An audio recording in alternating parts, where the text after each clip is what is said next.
Саламатсызбы?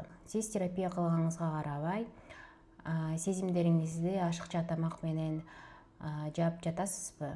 Ушундай болсо, бул эфир сиз үчүн. Сиз терапияда ашыкча салмак боюнча иштейсизби? Бирок салмак эч өзгөрбөйбү? Сиз өзүңүздүн бардык чектөөлөрүңүздөн канчалык чарчаганыңызды психологко айтып, ал сизди бир калапка салуусун каалайсыз. Бирок баары жакшы болуп келе жатып эле 1-2 ай өтүп, кайра эле баягы жаман адат кайтып келет. Мындай нерсе эркин жетишсиздигинен эмес, бул тамак аш менен сезимдерди жөнгө салуу оңой курал болгондуктан болот.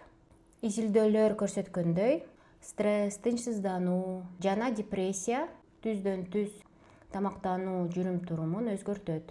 Ошондуктан сезимдер менен, ойлор менен иштешүү керек. Бирок бул жерде бир өзгөчөлүк бар. Терапиядан алган инсайттар тамакка болгон мамилеңизди өзгөртпөйт.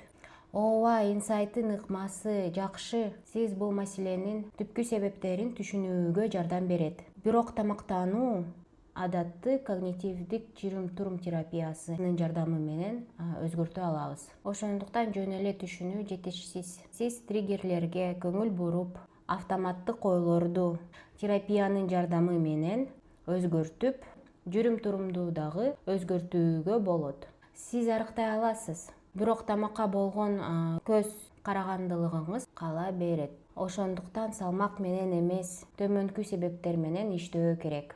Биринчи, сезимдерди жөнгө салуу жөндөмү.